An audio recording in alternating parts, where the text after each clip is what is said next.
Hey guys, welcome to the workshop. I'm Tamir, and today I'm going to be sharing with you how you can start getting quality matches and dates on dating apps in a pandemic without much time around a busy career. And we're really going to cover a ton of things today that are really going to help you out. At the end of this training, you're going to know exactly how to do that. And if so, this workshop will have been a success. If you stay to the end, and because you guys are investing this time to spend with me, I'm going to invest in you guys too. So at the end, I've got an insane bonus for you guys just for attending the training. And I'm going to give you my exact messaging framework that I used in apps to 10x my own dating life. And to make it even cooler, as a second bonus for being on this training, if you stay to the end, I'm going to break down 2 conversations I had from dating apps. Well, one is from me, one is from a friend. And we're going to go over and we're going to analyze what was done right and what was done wrong in each conversation, and how you can use the framework that I'm going to give you to get more dates from dating apps. Does that sound awesome to you guys? Yep. Yeah, good. Okay. Yes. I just realized I put a lot of you guys on mute, so Fantastic. let's get started. That said, we've got a lot to cover. So guys, if you've got your cell phone out, your Instagram or your Facebook out, put it away, shut it down, because I need your attention. Because if you guys aren't paying attention to this, none of this will help you at all. So you need to make sure you're paying attention, because we're going to cover a ton of value. There's going to be so much we're going to cover. So to get into a bit about me, because I think that a lot of the group don't know as much about me as I'd like them to. So that's me, my girlfriend, Isabel. So I don't talk about this a lot, guys, but so I run the largest singles group in Boston, as you guys know. We have over 10,000 members and 150 attendees on a weekly basis. But a lot of what you guys don't know about me is I'm actually a world-class dating coach. So I actually studied with some of the top people all over the world over the past 15 years. So I know quite a lot about mastering your dating life. And I'm going to tell you that a lot of the framework that I'm going to share with you guys, I actually used to meet my girlfriend. So I actually have a great relationship of over a year now, thanks to actually using this framework myself, which I'm going to share with you guys today. So that said, I did a lot of things right over the years. I dated a lot of amazing quality women myself. And I've done a lot of things wrong, really. I made a bunch of mistakes along the way. And I wasn't quite sure how to figure out the whole dating process until I kind of really got into it. So after doing this for about 15 plus years, I discovered how you can get quality dates on apps like Hinge, Tinder, and Bumble with a busy career, because that was something that I really struggled with. I was working 70 to 80-hour weeks. There was never enough time in the week to date, really. So I had to try to figure out a way to get those good matches, because I think it's really easy when we're on those dating apps to match with low quality people that we would never date in real life. And then we're going to cover 3 metrics that are the key to dating app success. I also learned that if you're not getting quality matches, there's only one reason why, and we're going to share that with you guys. And then we're going to cover an overlooked idea which could double your dating that most people don't realize, and how to avoid conversations that fizzle out fast, also called conversation ghosting. We've all been there, where we're on an app, we're talking to someone we really like, suddenly the conversation fizzles out, and then it costs us dates because they don't respond, and we're like, why? We were just trying to have a normal conversation. Why did that person not respond to us? And we're going to cover why that is. So without further ado, let's get started. So a bit about my journey. I discovered this all the hard way. So I actually went through a big breakup before I learned any of this, about 5 years in a long-term relationship. And I literally packed all my stuff in plastic bags and I left because I felt I deserved to be treated better. And that wasn't what I wanted to settle for in my life. And the breakup was pretty emotionally tough for me. And to make it worse, overnight, I literally lost all my friends and everyone I knew because they were relationship friends, right? So me being a natural introvert, it's actually pretty hard for me to just go out and meet people. So I literally had to reteach myself how to date from scratch. And that's when I kind of heard that dating apps were the new way to meet people. So I figured I'd give them a try. So I went through this kind of journey that I call the hard way. And this is the kind of way that I learned the dating apps from scratch. So this is what it looks like. So the hard way is step 1, kind of you hear about other people's success. Everyone's dating apps are the thing, be part of dating apps, download them and try and you're going to get all these crazy results. So that's kind of the phase that you go through. So you download Tinder, Bumble, Hinge, you upload your photo, your best photo, and you upload like a profile that you think's funny, that's gonna like, that shows the real me. Like people are gonna like me for that. And then after all of that, like you don't get many matches. So you're like, why isn't this working for me? And then every time you try to have an actual real conversation, people stop responding to you, you just get ghosted, right? And then I kind of went through the stage where I was just like, okay, if these apps aren't working for me, I'm just going to try to force them to work, right? So I changed my photos, I adjusted my bio. I was just like, I just need to figure out the way. And no matter what I did, I still didn't get the quality of matches that I wanted. So I kind of wondered what's wrong. I was like, dating apps are a waste of time. And I kind of wrote apps off. So I basically said, look, apps are only going to work for good looking people. You just got to be attracted. That's what matters, right? So I basically said, okay, well, if you've got enough time to then, if I've got 2 hours a day to invest in dating apps, they work for me, but I don't. So I then quit the dating app. So I was just like, it's all the fault of the dating apps. But then I was just like, well, what if you could figure out dating apps instead? So for me, it was just like, you know, if I figured this thing out, like what would my life look like? Like if I got 2 dates a week from dating apps, like what would that do to my life? Like would my parents like stop bugging me? And again, it kind of comes down to like, how committed are you to actually meeting the person that you want to spend your life with? Like how far do you want to go? And like, would it be worth it if you could figure out dating apps? So again, in the past 15 years, I've dated some amazing women, and I've basically got a bunch of them through dating apps. And I've had a few amazing relationships as a result of dating apps directly. And again, the results I'm going to share with you are not typical, blah, blah, blah. I'm going to basically show you guys what's worked for me for totally free. It's not a magic pill. It does take work to master, like anything worthwhile. But I'm going to give you guys that for totally free. It's totally free training today. And I'm going to give you the framework, and it's going to be really cool. So let's get straight into the content, guys. So how do you get quality matches and dates on dating apps in a pandemic, especially when we're kind of like locked inside without much time around a busy career? So there's 3 secrets to getting this result. Like, how do you really like go about 10xing your dating life, getting much better quality matches, getting rid of those low quality matches, start matching with those higher quality people? Well, there's kind of 3 steps to this. So the first step is going to teach you how you can 10 times the results that you get right now on dating apps in a 10th of the time. Wouldn't that be nice? Like to actually start getting amazing results and invest a 10th of the time.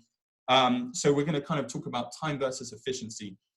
Secret 2, we're going to be sharing the 3 metrics that get you quality matches, responses, and dates in an epidemic, regardless, which is now a pandemic, regardless of looks. And now we're going to be talking about, like, for secret 3, we're going to be talking about why your conversations fizzle out faster than you want them to, and why they're not leading to the dates that you want. So when we're messaging someone, we have a few messages back and forth. Like, why are they ghosting us? Like, what is it about this that we're doing wrong? And this happened to me a lot. I would always try to show my sense of humor. I would always try to display these things, and it just wouldn't work on dating apps. And as a result, I'd lose out on dates. You know, I wouldn't get the matches I want. Like, a lot of things weren't working until I was shown, and I actually figured this thing out. So we're going to cover all of those things.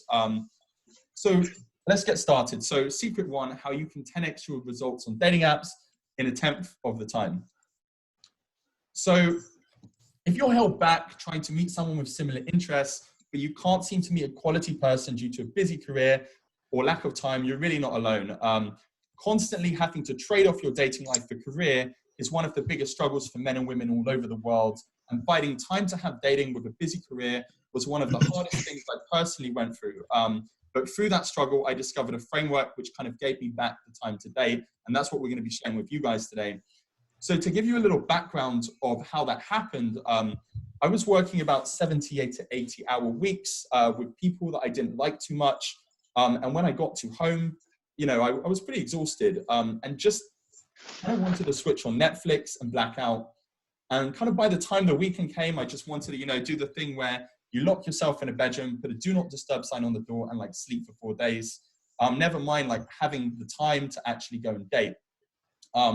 I really wanted to meet someone special, but I just didn't feel like I had the time to meet anyone, which kind of made me feel a bit down and pretty alone. I wanted like a healthy dating life, but I felt like there was this constant trade-off between success in my career and having healthy relationships, and I just didn't see a way to win the trade-off. Eventually, I kind of got to this dark place where I was constantly stressed out. I was like, literally, I literally bought an espresso machine to put on my desk at work because I was taking so many espressos to stay awake.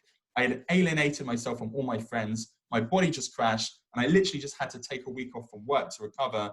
And I figured there must be a way to find balance between career, financial success, and have a healthy dating life at the same time. And that's kind of when something really cool happened. And a new coworker called Bill joined my team. And we were actually good friends now. And so we talked a bit, and he was really surprised when I told him that I'd basically shut down the dating apps. I wasn't using them to meet women, and I didn't have much of a dating life. And I was struggling managing my time and dating. It was really tough. So I basically told him, look, I suck at dating apps. They didn't work for me. Dating apps don't work. And for some reason, I just can't get any quality matches, quality dates. And I just swipe for 2 hours at the time. And I'd be lucky if I got 5 matches or 1 date per month with like a month of time invested in dating apps. So I told him, I'm like, look, I don't have much time to do dating apps, never mind that time to even get a single date. So why would I go and download dating apps? It doesn't make sense to me. And then my coworker, he kind of showed me something shocking. And that was basically that, like, how many girls were messaging him. So he literally just showed me his iPhone, and it was literally like, I want to say he had like his matches on Hinge, Tinder. It was like 200 plus. It was like ridiculous. So I was just like, Bill, like, how are you doing this? Because he was literally getting 20 times the results as me. He was getting women messaging him. And the crazy part, I'm like, this guy is not better looking than me. So it didn't make sense. I'm like, we're told that, like, if you want to get these results, like you want to get incredible results in dating apps, you have to be this like 6-pack, totally attractive guy. But I'm like, this didn't make any sense, because like, here's this guy, looks average just like me, but he's getting these incredible results. I couldn't figure it out. So, and the crazy part was, from all of this, he was getting these results. He was only swiping for like 15 minutes every single day, but he was getting like 20 times the matches and 2 dates. He was literally getting 2 dates every single week from doing this. So I was like, well, what the hell is this guy doing differently to get him these results? Like, why am I not getting those results? Why is this guy getting these results? So I literally begged Bill, I'm like, please, like, show me the secret, like, show me how you're getting these results. And then one day he told me, he's like, look, Tamir, it's not that you don't have time to date, it's that you're inefficient. He's like, the problem is that you swipe for 2 hours and you're lucky if you get 2 matches, which isn't sustainable because you invest too much time. He was like, I swipe for 15 minutes and I literally get 10 times the results you get in matches, dates, numbers. And he's like, what you're missing is a system. He's like, you don't have a system for this. So I realized he was kind of completely right about this. Like, dating apps were just kind of like this learnable skill that I had no idea like how to understand. Otherwise, like, I was just like, how do I get the same results? So Bill kind of showed me like a few tweaks to making my app profile. And just literally, I want to say it was just like a few lines. I switched 1 or 2 photos. And just from doing that, like, literally my matches overnight like doubles. And this whole experience realized that time wasn't my real problem. I was just doing the wrong thing over and over again. And it just wasn't getting me results.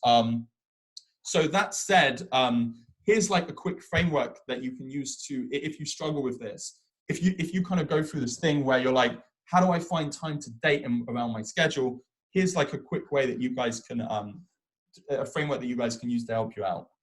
So principle 1 in the framework is time versus efficiency. So I learned this from Bill. Time isn't the real issue. Like, the real issue is efficiency. Like, we have 15 minutes a day, like, whether we're doing coffee, whether we're getting lunch, like, we all have 15 minutes every single day to get dates. Like, we do. Like, we have 15, like, no matter how busy we are, whether it's at lunch or a coffee shop, we have 15 minutes. So the real issue is not time. It's not that it's taking us a crazy amount of time. It's that we're inefficient. And the second thing we need to realize is that we need a system that gets results. And if we don't have a system, and if you're not good at this right now, it's not your fault that you're not good at this, right? Like, nobody showed you, like, no one, like, there's no school for this. Like, no one taught you how to get results in dating apps. Like, so like, it's like almost a bit like being a star athlete, right? No one would expect you to be a star athlete if you didn't have a coach. Like, it wouldn't make sense. So it's like, it's really not your fault in this case scenario. But you do need to find someone, if you're serious about getting more matches, and getting more matches, better quality of matches around less time, you've got to have a system to do it. Like, that's what I learned from Bill. I'm like, I need a system. So in summary, time isn't the real issue, efficiency is the issue. So how should that system be structured. So that's what we're going to go straight into. So secret number 2, the 3 metrics that get quality matches, responses, and dates in an pandemic now, regardless of looks. So here are the 3 core dating app metrics: match rate, response rate, and close rate. So this is what we're going to be covering. Like, there are 3 metrics that matter more than anything on dating apps. You like literally live and die by these metrics. So if you haven't heard of these so far, like this is going to be for you guys to get a bit more familiar with them. Your match rate and your response rate and your close rate are everything on dating apps. The match rate is the amount of people you match with. The respond rate is the amount of people you respond. And the close rate is the amount of people you get dates with or you get numbers with, right? So it basically works like this. If I can double my match rate and my response rate and my close rate are the same, I'm essentially doubling my dating. But imagine I get 10 matches, right? My response rate is, say, 50% if it's super high, right? Out of those, if my close rate, if I double my close rate, I've doubled my matches. So doubling any of these can have a significant impact on how many dates you get every single week. So let's get straight into it. So what we're going to cover right now is I'm just going to basically walk you guys through the factors which affect match rate, response rate, and close rate. Like, these are the things to like double your matches, to double your responses, to double your closes. I'm literally going to walk you step by step how to really start getting more dates. So there's only one way to get to increase your match rate. That's the most important thing. If you want to increase your match rate, there's only one way to do it, and that's better quality photos. Chances are the reason that you're not getting the matches you want right now is your photos. Sorry guys, I'm just lost my thing. Yeah. So chances are if you're not getting the matches you want right now, it's because of your photos. And I'm going to actually show you an interesting social experiment that actually shows this in a really interesting way. But what does better quality mean? Like, when I say to you, like, improve your photos, put better quality photos up, what does this mean? And this is often what we get wrong, right? What we think is, like, I was under the impression when I started, like, going out and trying to match with people, everyone was like, oh, you just need good photos, right? So what I would do is I would go on these dating apps and I would just upload what I thought was the best photo of me. This is like the best looking photo of me. My smile is the best in photo. I look really great, right? But that's actually not a good quality photo. It doesn't signify a good quality photo. So we actually need to go into what is a good quality photo. So a good quality photo is something that displays social value. So you've got to communicate social value in your photos, especially from a guy standpoint. You've got to communicate social value. Like, it's so important. And there's 3 forms of social value that you should communicate. Like, and what do I mean by social value? I mean, there's only 3 areas that you can be doing well in your life, right? There's health, wealth, and there's relationships, right? Health, wealth, and relationships are the 3 forms of social value. Like, those are the things that if you're doing good in, people want to be around you. They want to surround themselves with you. So how do you communicate that with pictures?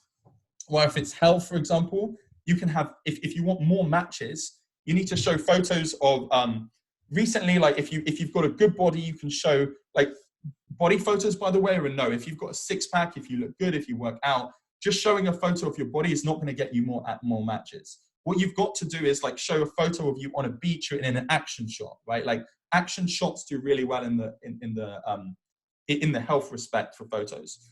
But you've also, like, what else does health mean? Health means that some of your photos should be about eating healthy. Like, that's why, like, if you have a photo in, like, either a nice restaurant or, like, with a salad or something, something that shows that you live healthily, like something that communicates I live healthily. And this is not just for your photos, this is for your bio as well. You need to be demonstrating in a subtle way, look, I live a healthy life, I take care of myself, it's an attractive quality.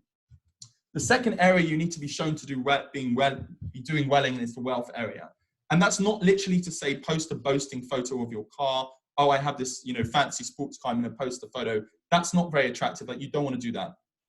What you really want to do from a wealth standpoint is you want to show people, like, look, I go out to nice places. I go and I travel. So maybe a few travel photos. Maybe you're going to have a few photos. Like, for me, my profile photo was literally just a picture of me on a yacht. Literally a picture of me on a yacht. And I found that got me more matches than anything as my profile photo.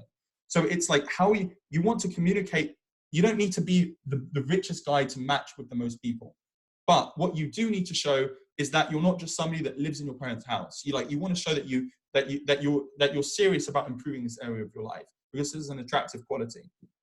People want to see, they want to be with someone that's going somewhere. And that's the most important thing to communicate. The third area of pictures is relationships, right? Like that comes down to social relationships. So taking pictures with people, like if all your like however many pictures are just of yourself, if every single picture on your dating apps is with yourself, chances are you're not going to get many matches. You need to layer in a few photos either with the opposite sex, or you need to layer in a few photos with people to show that, look, I'm a social guy, I'm a cool guy, I'm safe. The more photos you have with the opposite sex, the more you communicate safety. It's really important. So that's kind of the three types of social value. You can be winning in health, wealth, and relationships, and you want to communicate that through your bio and your pictures. So, and by the way, when I talk about communicating that through your bio, what I mean is that you might want to write things like, like places that you like to go in your bio, like, oh, I like to travel to these places. That's kind of how you would go about. I go to, I love, I'm a gymaholic. I love going to the gym. Why would you say these things? Because you're communicating health, wealth, and relationships. It's really important to communicate social value. So, but the other thing to realize is bio doesn't matter as much as photos. And this is like a really key point. Like bio does not matter as much as photos. Like photos are like 90% of it. It's a bit like going to the gym. Like we're told, like go to the gym, work out, you'll get strong. No, it's not the way it works. Like diet is like 90% of it. Like you've really got to understand, like photos are everything. So the more you go back to this, you communicate health, wealth, and relationships, and get good quality and get a good quality photo in those by displaying those factors. The better you're going to do on matches, the more matches you're going to get. But again, bio doesn't matter as much as photos. Bio is not important. And in Tinder, I found that when I actually erased my bio, I tried every witty line known to man, and I literally erased my bio, and I found my matches went up by like a factor of 5 to 10. So my advice to you is on Tinder, don't actually have a bio. If you change your photos and like, even when you start implementing these things, when you start trying to, pick out quality photos and start implementing this whole social value concept, if you notice that your matches are not going up, it could be because you're suffering from algorithm issues. Because what happens is after a period of time, Tinder or Bumble or Hinge, what they say is they say, okay, not many people are clicking on this person. I'm not going to show them. I'm not going to show this person to many people. So what you've actually got to do is just delete your account and start fresh. So you don't have like an algorithm disadvantage. So if you notice that right now you're not getting many matches, you need to actually delete your account and you need to start fresh, because this is actually a real thing. And I noticed a significant increase when I updated my account. So again, a good bio won't help you succeed with bad quality photos, but it will add fuel to the fire of good quality photos. On Bumble and Hinge, you want to focus your bio on travel and adventurous things you've done, or food you like on the weekend, like brunch places. You want to show a variety of health, wealth, and relationship indicators for your pictures and in your bio. And now, and so this is what I want to do. I want to show you a really shocking example of something that actually, this was a real experiment where this guy, he wanted to see, do photos really matter? Like, do they have a big impact? And what you're about to find out is photos have a really huge impact. It's nothing to do with the bio. So here we have a guy that did a social experiment. He posted a photo of a hot guy on Tinder, and he wrote some terrible things in the bio. He wrote, he's a convicted rapist. He wrote that he's been in jail. He wrote that he's like an abuser. He wrote some awful things in his bio. But look what happened. He matched with a girl, and she wrote, "Your photos made my day." He said, "Okay." She said, "Okay." Something about compliments, and she said, "You're good. Make sure He's like, "You're good. Make sure you read my profile, though."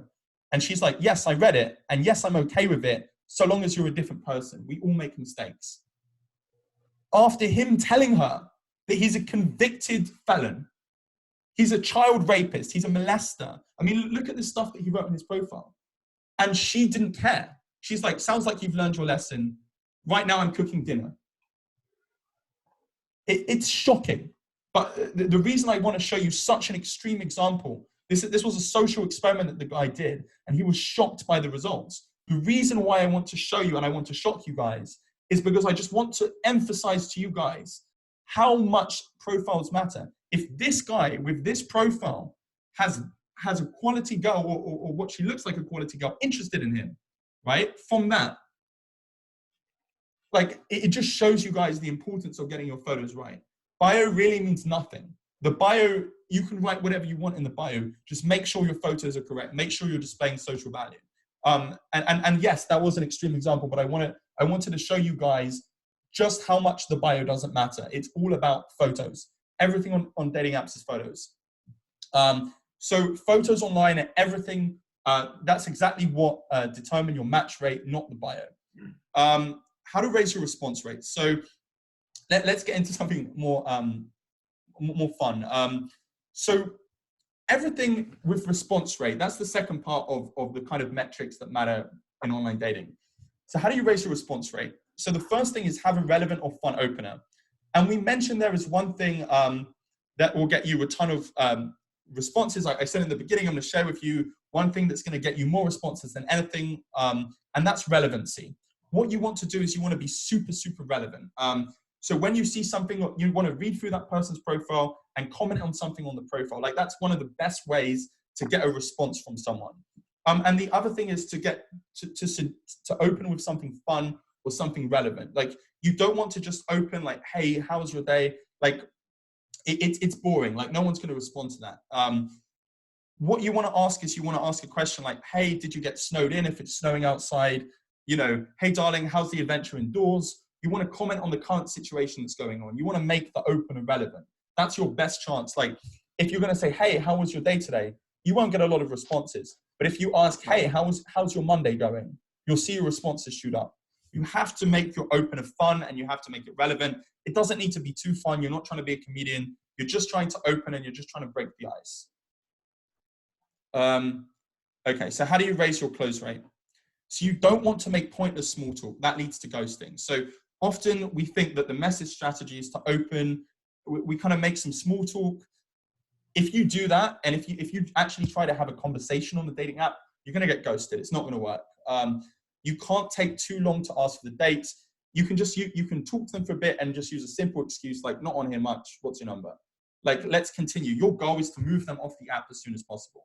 And that's what I didn't realize. That's what I suffered from the most. Like I would be on these dating apps and I would really not, I would be on these dating apps and it would be really, really tough for me to actually get the date. I didn't know how to get the date. I would be totally lost. And I found that I was just having too much small talk.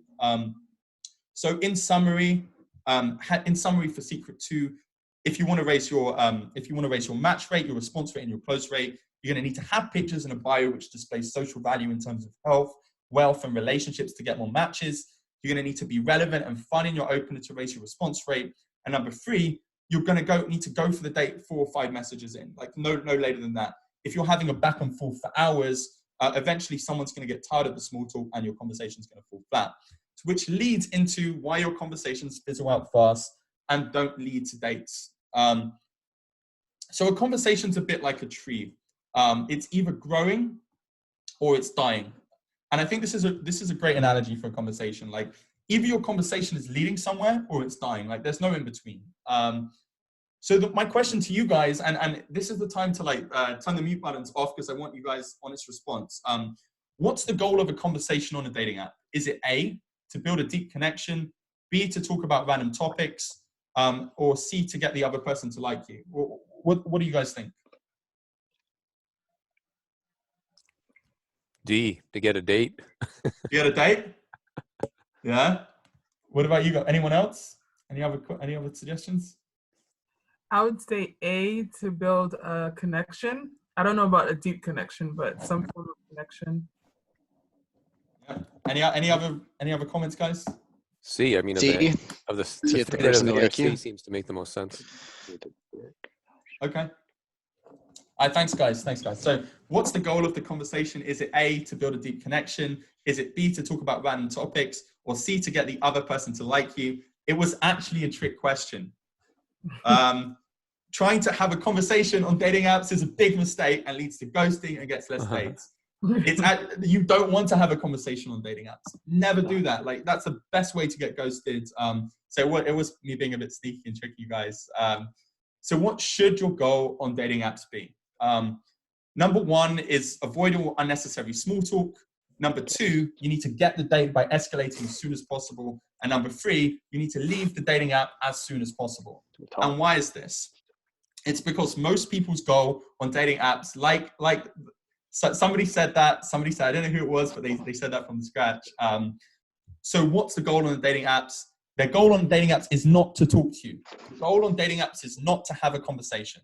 The goal on dating apps is to get dates. Okay? So I want to say that again because I want you guys to remember this. The goal on dating apps is not to have a conversation. The goal on dating apps is to get dates. So where is the place for conversation? In person, not on apps. In summary, so people aren't on dating apps to talk. They are there to get dates. So if you don't escalate, they will get bored and you will get ghosted. Number two, conversations fizzle out because you are continuing with small talk. Number three, remember that the text box on your phone isn't there for you to talk. That is the fastest way to never get dates. Keep talk to a minimum. That's for texting or in person. And number four, use only enough small talk to build enough comfort to get the close. Number five, your goal should be to get dates as soon as possible or it won't work and you'll get ghosted. And number six, you do this by moving the conversations. And so how do you do this? So you actually transition by moving the conversation onto relationships. That's the topic that you want to talk about on dating apps. That's the one subject of conversation that you actually want to talk about. And you want to move the conversation onto relationships as soon as possible. So for example, you say, hey, how's your Monday going so far? And you're going to transition into something like that. She's going to respond like, oh, great. It's been boring or something happened. And you're like, oh yeah, that's great. So how's your dating been on so far with this craziness? Like you're going to want to comment on something that moves it straight onto dating. That's the fastest way to escalate. And then again, you want to close as soon as possible. So without further ado, was that useful for you guys? Was that helpful?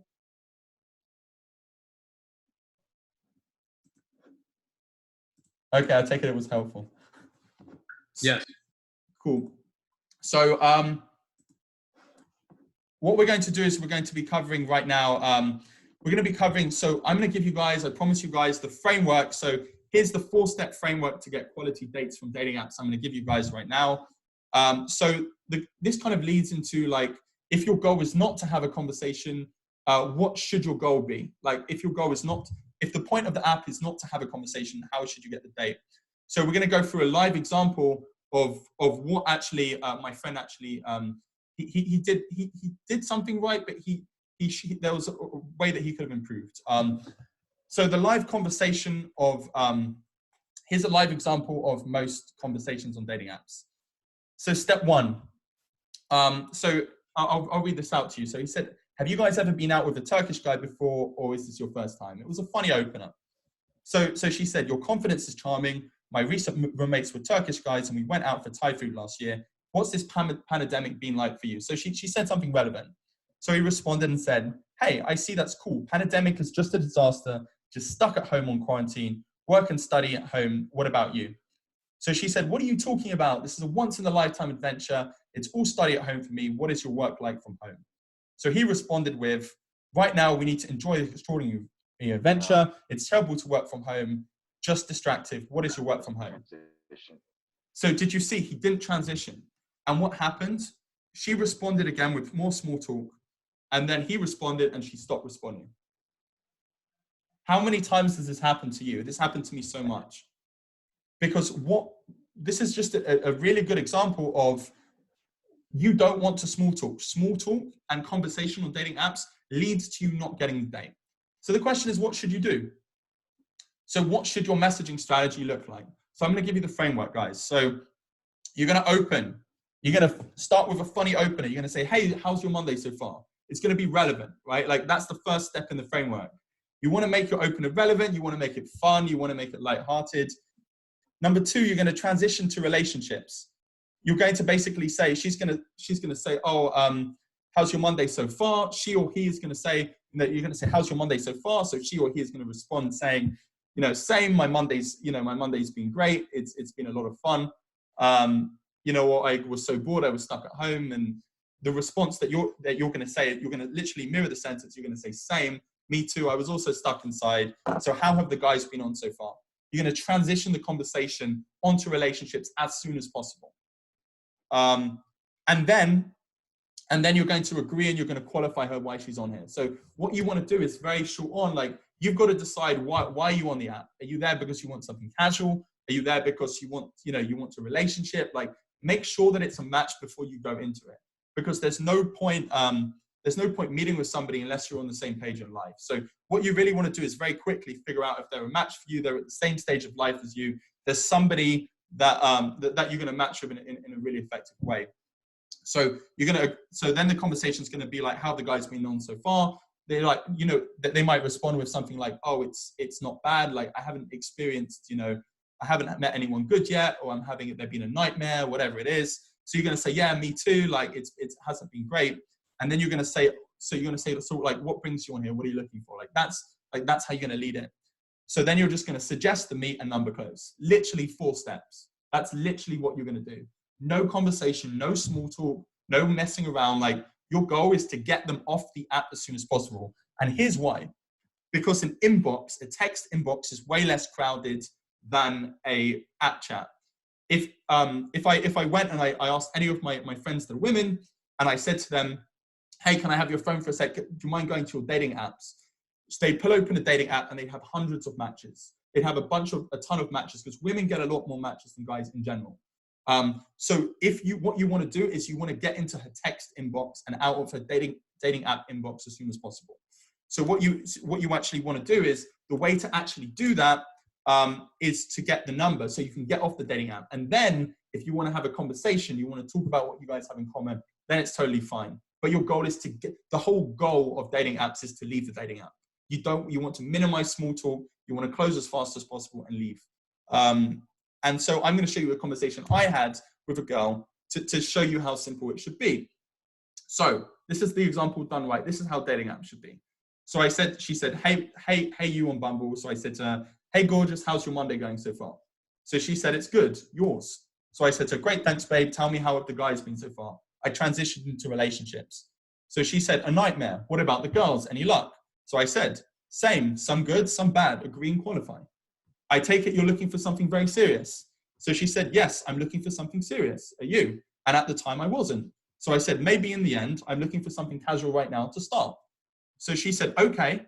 So I said to her, we should do drinks. Suggest to me. Yes, I would love to. Sounds good. What's your number? That's it. That's it. Does that make sense, guys? Yeah. That's literally the structure of a dating app. Women, men, it doesn't matter. Like, your goal is to have literally a 4 or 5 step conversation. If it's more than that, and by the way, guys, if I were you, I would screenshot this, because this is really important. You can actually model this conversation. So I'll give you guys a second to screenshot this if it's going to help. And I'm actually going to go back so you guys can screenshot this as well. So I'll give you guys a second to do that.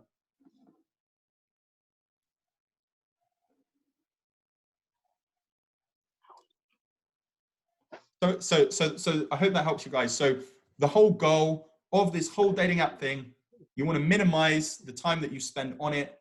You want to swipe 15 minutes a day or less by upping the quality of your matches. And you want to close as soon as possible so you can leave the dating app and have a real conversation. Because if you try to have a real conversation on the dating app, you're just going to get ghosted. So I think we've been about it's been about 45 minutes now. So this past hour, we've covered time versus efficiency, the importance of having a system that gets results, how you can get more matches and dates by staying on top of the 3 metrics, match rate, response rate, and close rate, why conversation has no place on a dating app, and how you have to get off the dating app as soon as possible.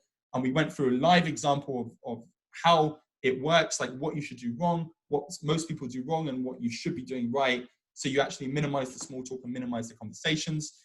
I showed you the T4 messaging framework that will literally 10x your dating. And then this past hour, would you guys agree this has been time well spent? Would you guys got a lot out of this? Yep. Yeah? Yeah. Okay. Good. Thanks, guys. So obviously, we can't cover everything you need to know in an hour. And you guys can message me for coaching if you need it. I do offer premium one-on-one coaching. So if you want to get bigger results, you want to get them faster, you're welcome to send me a message on Meetup to find out how I can coach you personally. However, it's a big time investment for me. So please only reach out if you're serious about mastering your dating life, because if you think what we covered today is awesome, it barely scratches the surface of what I go through with a bunch of my clients, both in regard to helping you master your online and offline dating. Thanks for attending, and I'm going to open this up to Q&A, so you guys can put your questions to me about anything we covered today. You might want to unmute everyone How do I do that? I'm just figuring this thing out. under participants. Manage participants. Okay, cool. Everyone's unmuted, so you're welcome to go for questions, guys. Of course, someone has music in their background. Yeah. That's Sabari. Yep. Yeah, I would say from a girl's perspective, I think I agree with everything you said, but sometimes women are trying to get a comfort level before they give out a number. So when somebody goes too fast, I'll often just say no and them. So there's a balance still, I think.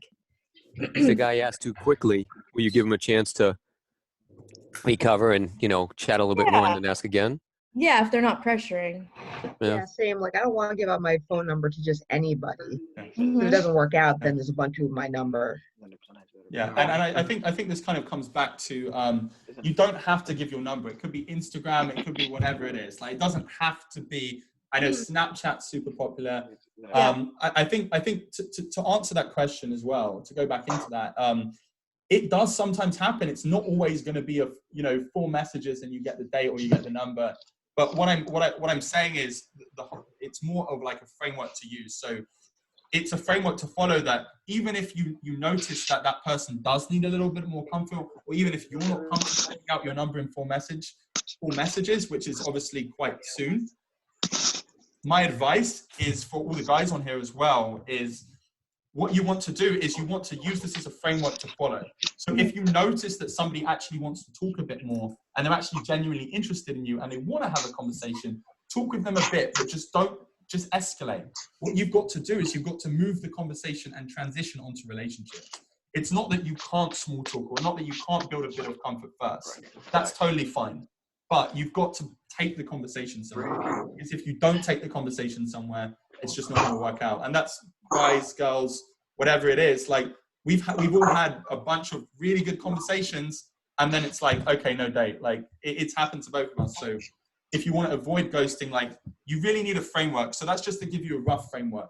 No, and I'm not disagreeing. I think that the picture you showed, like, that was like perfectly smooth and it worked and there was a balance, and she gave her number and she was, you know what I mean? Like, I like when it goes that way. I'm just saying it doesn't always. No, it definitely won't. If it did, like, I think everyone would like have 100 dates a week. Yeah. All right. So what do you do when most of your conversations don't even go for like several messages?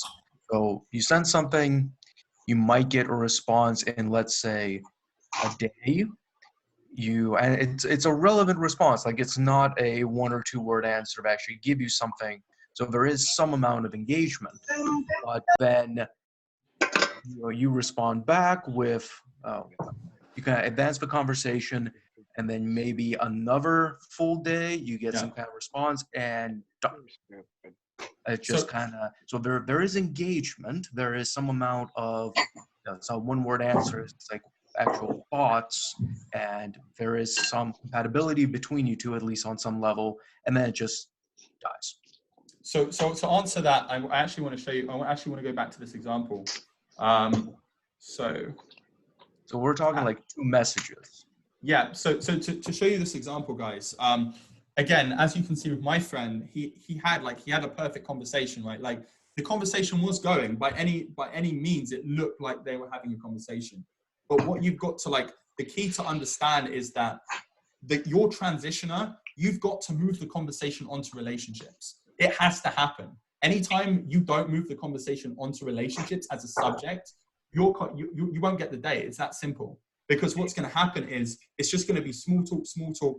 As you can see with him, like it was back and forth. And this was a normal conversation. This is nothing bad. He didn't say anything rude. He was very nice about it, but it just didn't go anywhere. And by the way, that's in real life as well. Like this is not just on dating apps. This is in real life. You want to, when you talk to somebody in real life, whether it's dating apps, if you want to actually take the conversation somewhere, and this is the mistake most guys make. They're like, oh well, I'm talking to this girl, and our conversation's not going anywhere. The reason it doesn't go anywhere is because relationships is never brought. Relationships as a topic is never brought up.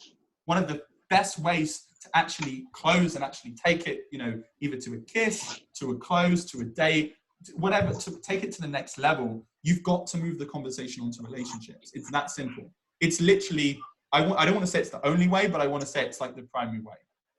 So to answer you, Alex, like, you to answer you, like, most likely, if I had to guess, the reason that it didn't go anywhere was because you didn't transition onto relationships.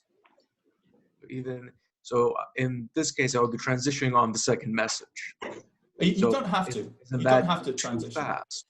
But for example, see in his case, right? Like, so I'll show you in this example. So she said, oh, ooh, what are you talking about? This is a once in a lifetime adventure. It's all study at home from me. What is your work like from home? Right? So it's all study at home for me. So I wanted to start thinking about relationships. I want her to see me from a standpoint of like, this is someone that I could potentially date. So I'm just going to respond to that. And she said, it's a once in a lifetime adventure. It's all study at home. So I'm just going to say something like, I don't know, like, so it must be hard with no hot guys around. I'm going to transition the conversation. Like, I would have responded to that saying, it must be hard with no hot guys around. How's dating like right now? Like, that was the point to transition. And because he didn't transition, that's why the conversation went flat. Does that make sense, Alex? Yeah, pretty much just try and engage faster before she gets bored by message free. Well, here's the deal. I think what you've got to understand is guys, girls, it doesn't matter. Any quality girl or guy on Tinder or Bumble or Hinge gets a ton of messages, really. They get a ton of messages. So really, you're just one of like 100 people in their inbox. So it's not that they might not respond to you. But I feel like nowadays, if you look at attention and how scarce it is, right? Like, we have such low attention spans. So what's going to happen is that conversation might have been great, but then it's like, oh shit, I have a meeting, I have somewhere to be, I've got something to go to. And then they just forget to respond. And then we don't want to respond because it's such a big time investment. Now I've got to respond to 15 things that person said. I forget about it. I'm just going to respond to the guy that's messaging me or the girl that's messaging me saying, hey, how's your day going? Much easier. It's not that your conversation is not important. It's that it becomes too big of an investment. Where you really want to have the conversation to get to know someone is by text or on a date itself. All right. I'll make one more comment too. I think that question of like, how are guys treating you on the app? How's that app going? Like, that is actually one of my favorite questions, because it's like, we're talking about the app, we're talking about dating, we're talking about the fact that like, this is awkward and sometimes there's bad experiences. So by asking that question, a guy kind of is making themselves safe because they're caring about how you're feeling, how other people are. Isn't better just to be direct? Like, I'm more direct. But I've also heard women who say that they hate when a guy asks them that question because they're thinking, you shouldn't be asking me that because I'm still here, which means I haven't met the right guy. So it's a dumb question. I don't know. That's I don't some think people. Like that. Yeah. I think here's the deal, Gary. I would say to that, it's not necessarily that. So I think everyone's going to have. I think everyone's going to have an opinion. I think that it's. I think that the people that it's not good. Bottom line is, this is going to work the majority of the time. But here's the deal: it's a framework to stick to. You need to have some kind of framework. You need to have some kind of way to transition. The key is just to realize that you need to transition.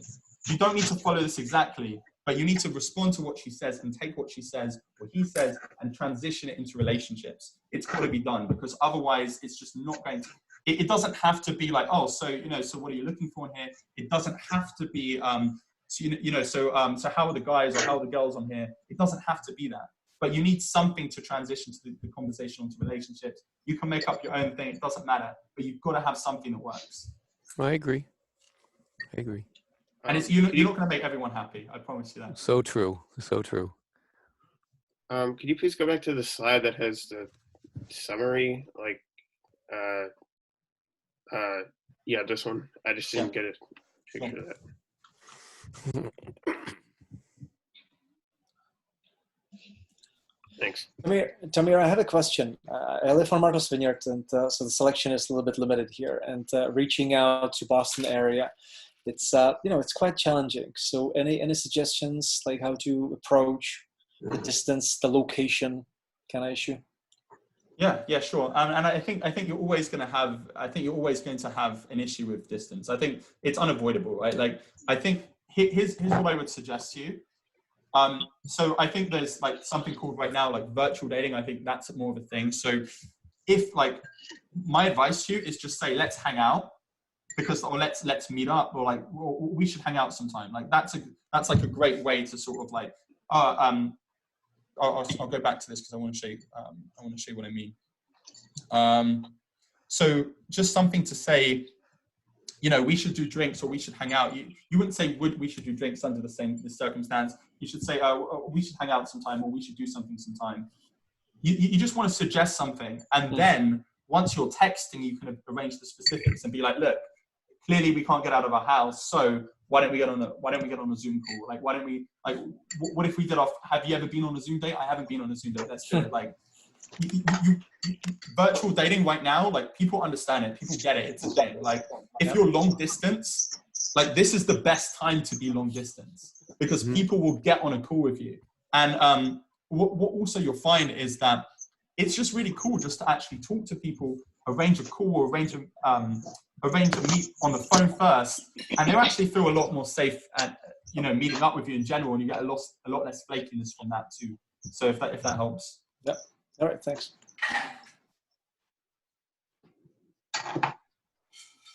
Any other questions, guys? Yeah, I have a question. So I wanted to know how important is the first thing you say, like the first text, because I know sometimes you can, unless you're funny or whatever, like how important is the first thing you say when you're talking to somebody else on a dating thing? Here's what I found. So I thought that, my old belief was that you should totally like try to be yourself. You should try to like make funny jokes. Like if somebody had a name, like make a joke. Like the bottom line is like I tried a bunch of that, and I'm telling you from my experience, it doesn't work. Like you just need the more normal you can be, the more like you can just be like, hey, how's your Monday going? Or like, hey, like you want to make it normal, but you also want to make it relevant. Like relevance is the key to open. Like the key is just to fun and relevance. And relevance in the sense of just like what's going on in the world. Is there a sporting event? Like obviously not now, but like is there something going on? Oh, there's coronavirus going on. Hey, like how's your adventure inside going? Like something relevant to like what's happening in the world, like what's happening in the city. Like the more you can be relevant, the more you're going to get responses. Hey, like you'd be surprised the difference between changing, hey, how's your day going? Compared to like, hey, how's your Monday going today? Like the difference in responses is huge. You've got to be relevant, whether it's just the day of the week, it will help you in a big way. Yes, funny openness can work. Yes, commenting on their profile or things you've seen can work. I do that a lot, yeah. That works as well, yeah. It's relevant. Thanks, Tamir. Welcome. Any other questions, guys?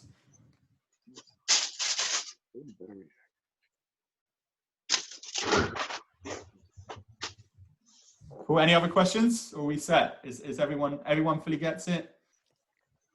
Basic. Cool. Basic algorithm. I would just say thank you, Tamir. Thank you for your time. No, you guys are totally...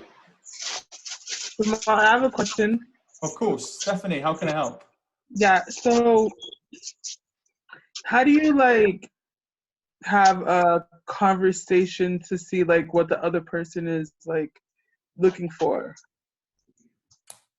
Like as far as like, let me be more, as far as like sex, you know what I mean? Like, cause you know, like me, I don't want to meet somebody on the first date and like have sex as an expectation on the table, you know? So how do you like? Well, I think that's where it comes down to like, are you looking for something serious? I think that's a great question. Like, what are you looking for? Are you looking for something serious? I take it you're looking for a serious relationship. You want to make one of those statements to qualify them. That's why it's so important. That's why the third step is qualification. You want to understand, like, almost like imagine you're, you know, you're interviewing for a job, right? What are they going to do? Yeah. They're going to sit you down in a room and they're going to say, you know, what's your experience? Did you work this? Like, you want to almost take that attitude and be like, look, like, you know what you want going on the dating app. By the way, if you don't want anything casual, just stay off Tinder. Like, literally everyone on Tinder just wants something casual. Literally 90%. You want to be on Bumble. So a lot of it is also the platform choice. Typically, Bumble, the guys want more serious relationships, or they're looking for something more serious. Hinge used to be more serious, but what happens is they bring out a new platform, and then it becomes every time they bring out a new platform, the serious people go on it, and then everyone that wants to hook up goes on it as well. So you kind of get a mix. So you want to qualify it straight away. You want to immediately ask that person, hey, what are you looking for? You know, are you looking for something serious? Are you looking for something casual? So you can get a good idea. Because the sooner you can do that, the sooner you can move forward and have a clear idea of expectations on the date.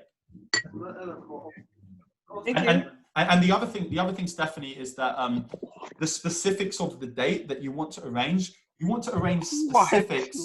You want to arrange date specifics by text. Never try to arrange date specifics on the apps. It just will never work. It's just going to get you ghosted. I learned the hard way. So. I just have a question. Of course, Patrick. So, like, my cousin met his girlfriend on Bumble, and that's why I decided to try it, but it hasn't really worked for me. Like, I've changed my bio a lot. Like, I don't know if Bumble's one of those platforms where, like, a bio is more important than on other platforms. Like, so I would say to you, Bumble. Do you have like an example of like a hello? I'm sorry, Patrick, you're breaking up a bit, brother. Yeah. So like, do you have like an example of like a good bio for that? No. So the first rule I would say to you, Patrick, is just to go back to lesson 1. Profile and bio is way less important than Bumble. Let me tell you, you are messaging women. Women are choosing you on Bumble, which means your social value indicators have got to be maxed out. You want to show health, wealth, and relationships. You've got to be showing those things. Like, if your Bumble profile isn't getting you many matches, chances are you don't have enough social value indicators in your profile. It's that simple. It's literally that simple. And if you want, I'll tell you what, if you want, let me tell you, like, we can get on the phone sometime this week, and I'll be happy to take a look and try to help. Okay. Thanks. Welcome. Any other questions, guys?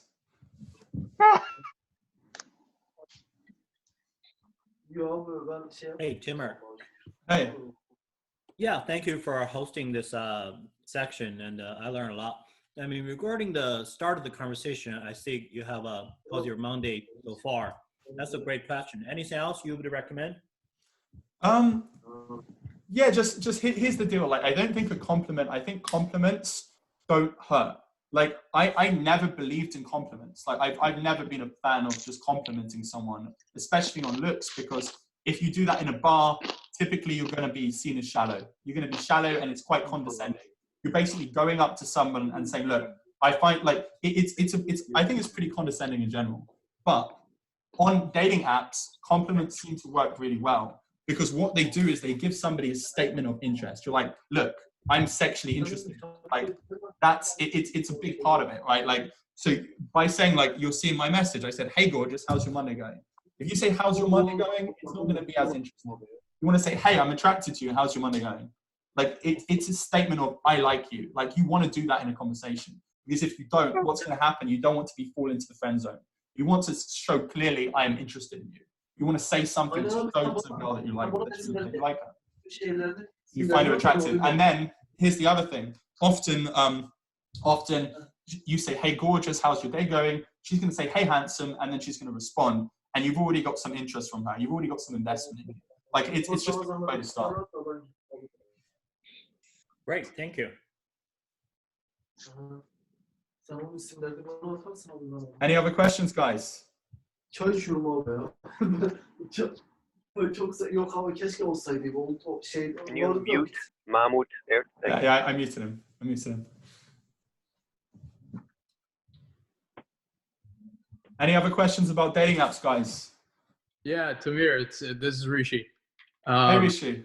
How's it going, man? Good, how are you? Good.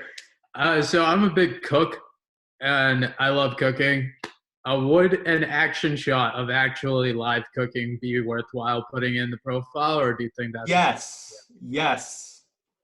So here's the thing, right? Like, if you want to meet someone like that appreciates you, like just throw it out there. Like if that's your passion, if that's your passion, you want to get that out there, man. Like you want to be like, look, this is what I love doing. Like if you like this, like this is me. Like, and it's also attractive. Like someone that can cook.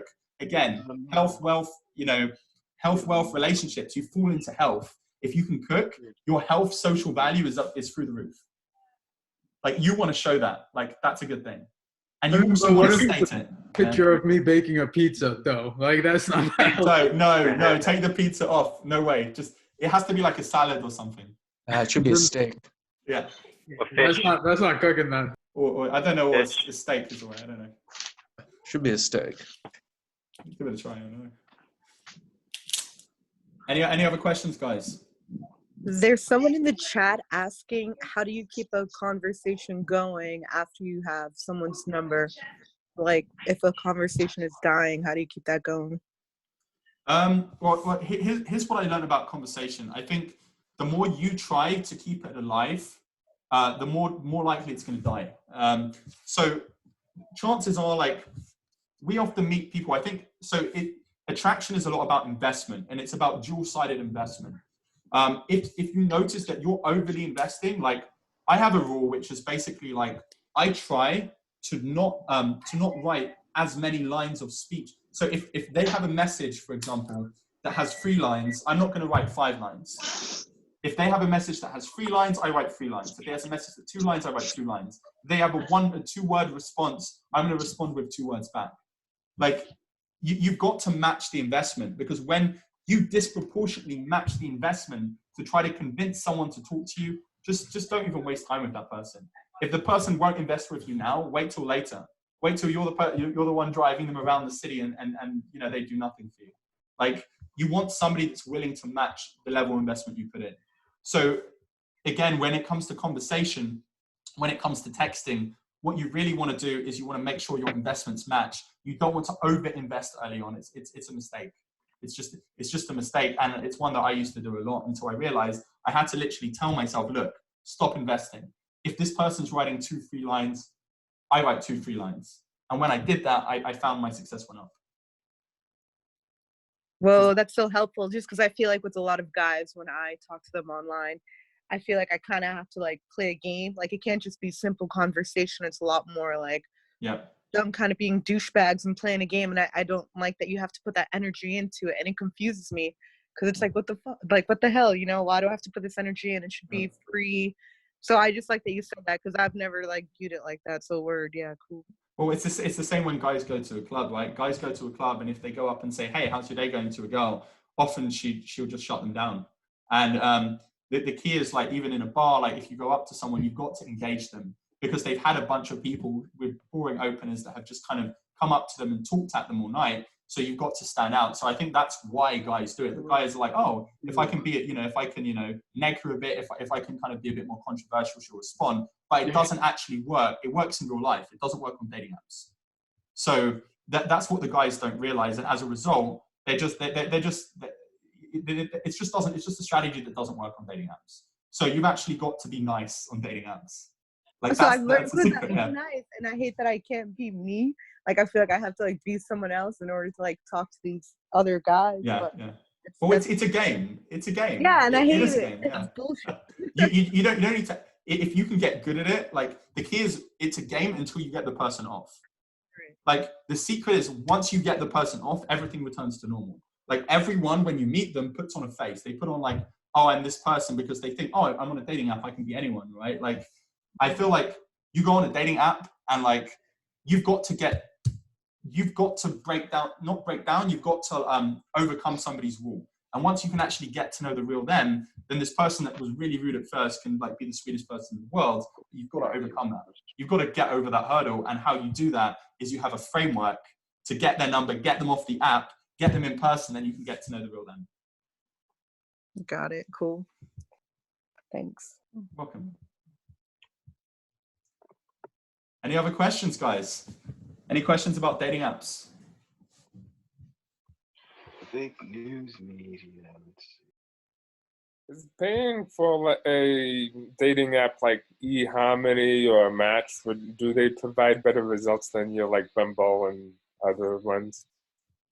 So here's the deal. What I would say to you is the key is to understand where, this is why we went over the 3 metrics, right? The key is to understand where even you've got one of 3 problems. It's like, this is why I wanted to give you guys this information today, because you've almost got to be like a doctor, right? Like, hey, I'm a doctor, unless I go to medical school, like how can I go and diagnose a patient and prescribe the right medication? Like it's not possible, right? So you've got to like understand where you're going wrong. I've got to understand what the different diseases are. Is it my matches that are wrong? Am I not getting many matches? Is it that I'm not getting, I'm not getting people responding to me? Or is it that the people are matching with me, are responding to me, and I'm not getting dates? Like, where's my problem? Is it matches? Is it responses? Or is it dates? So I guess that's my question to you, Michael. Like, where is it that the people are falling off? Probably, yeah, I don't get that many matches. And then very few go to dates. So again, it comes down to social value indicators, health, wealth, relationships. That's literally the key. If you can literally take your pictures, audit them, and say every single picture, literally every one in my profile, am I showing social value? Am I showing relationships? Am I showing that women like me? Do I have pictures with other women in it? Am I with a bunch of my friends that are women? Like, do I have a bunch of women in the photos? There's actually a scientific thing called pre-selection where they did this experiment. They did like a social experiment, and they found this thing called pre-selection where women actually are more attracted to guys that are with other women. They actually found, which is a lot of why women can find guys a lot more attractive when they're in a relationship as opposed to when they're available. And they actually did this whole study on this. It's actually proven. So you've really got to show, the more women you can show yourself in a photo with, the more safe, because safety is another big thing on dating apps. She wants to know, is this guy, is he going to kill me? Is he all right? Is he safe? And the more you can show pictures with women, the more you're showing that you're safe.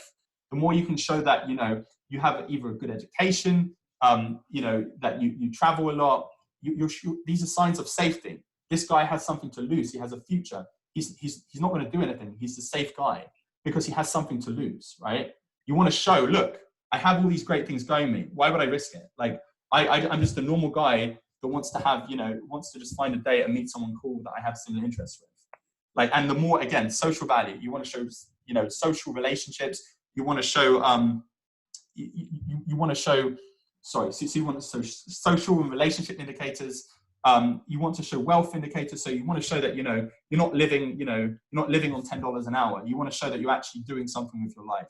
And it could just be ambition. You don't actually have to be rich. She's not looking for a Ferrari. She's not looking for any of these things, but she is looking for somebody that's not a bum, that wants to do something good with their life, that wants to help the world, that wants to contribute in some way. So like, how are you helping other people? Like, what are you doing? It could just be a picture at a charity event, but something to show that, look, I have ambition. I'm, you know, it could be an investment event. It could be whatever it is you want to, it could be like, I had a picture just on a nice boat, right? Like, but that picture was my profile picture and it got me a bunch of matches when I realized that I got to include these social value indicators. It's really important. So I hope that helps. Thank you. Cool. Any other questions, guys? Any other questions on dating apps? Question, Tamar. Of course. So what if you get on the date and the person like lied about like who, like how they look? Because it happened to me one time before. I got to the date and the guy, I guess he put a picture from 10 years ago. Catfished. I just didn't know what to do. So like, what should you do in that situation if they're lying about like? It could be. I've had guys lie about their height because, you know, I'm tall, like I'm 5'8", 5'9", but I don't know, like if they lie completely about who they are as a person, like what should you do, like in a situation? So you have two choices, Stephanie. Two choices. If they lie about who they are, you can, number one, leave, or two, you can say, look, I'll be honest, you seem like a nice person, but I've got somewhere else to be. I actually didn't realize something came up. I can only stay for 10 minutes, be nice, be polite, and then leave. Like, that's number one. Number two is you can stay and make friends. Friend zone them. Friend zone them. Okay. You can just stay, have a drink if you have nothing to do. And you don't, like, you can be super nice about it. You can be like, look, I like, you don't even need to, like, you can do it in a really nice way and totally in a non-confrontational way. You can just be like, look, this person wasn't what I was expecting, but it doesn't need, you don't need to be rude about it. You can just be totally nice, totally upfront, and just be like, look, hey, like get to know them, be friendly with them, say, look, I'll be honest with you, in 5 minutes I've got to leave, I've got somewhere I've got to be. It was nice meeting you, I'd like to catch up sometime, or I'll see you around. That's it. You don't need to text me again. Okay. Be nice. That's it. Yeah. Thank you. If that helps. It does help. Any other questions, guys? So the openers you mentioned before, would those also work? So I'm on Bumble, and you know, that means I have to do all the openers, and sometimes, especially if they don't have anything written down, like they don't have anything in their bio, sometimes it's hard trying to ask them or have an idea of where to start to get them interested. So here's what I would say. I think it's easier for women in this respect because a lot of men, even really men that do a lot of, you know, do pretty good at the stuff, you know, we don't have, message boxes of 400 people. So you can have literally, as a woman, probably the worst opener in the world, and you would do a lot better than the best opener from a guy. Like, and this is what I think people get really stuck on the openers. I think the key is, again, it all comes down to pictures. I showed you that shocking example where that person had the crazy freaking bio and the pictures were good. So like, he still got results. Like, and that's the crazy thing. Like, that's what I wanted to draw into you guys. Like, pictures are everything. Like, pictures are like, you get the pictures right, you show the signs of social value, you show that you want to be a better version of yourself, and that's what it comes down to. It's like there's 3 areas of life: health, wealth, and relationships. And like, how much do you want to be a better version of yourself? It's about self-actualizing yourself. And the more you can show that, hey, look, I'm this guy that's out to better myself, like, the more people will like you. It's that simple. Like, the opener for a woman does not matter as much. Trust me. I hope that helps. Oh yeah, that helps a little bit. Thank you. Welcome. Any other questions, guys, on dating apps?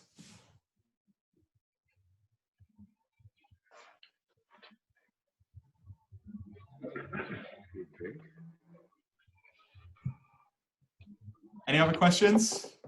Yeah, the example you gave, which app you were using for that one? Oh, that was Bumble. But that I would say the strategy works best for Hinge and Bumble. Tinder, I would say, unless you're just looking for a straight up hookup, don't go on there.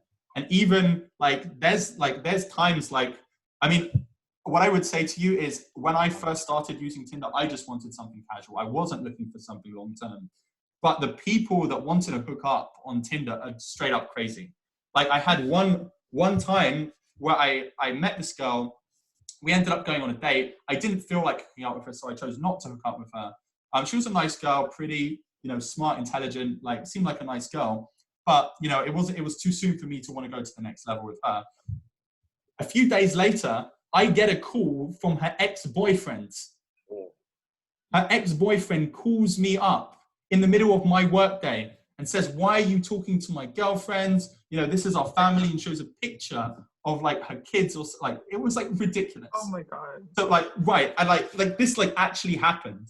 So I was just like, holy shit, like this is actually a thing. Like there's some really, like a lot of the people on Tinder, like I don't want to say they're on there to cheat or that they're there for like just a hookup, but like I personally wouldn't go on Tinder that much. Personally, that's my personal preference, because even the people that do want to hook up are mostly crazy.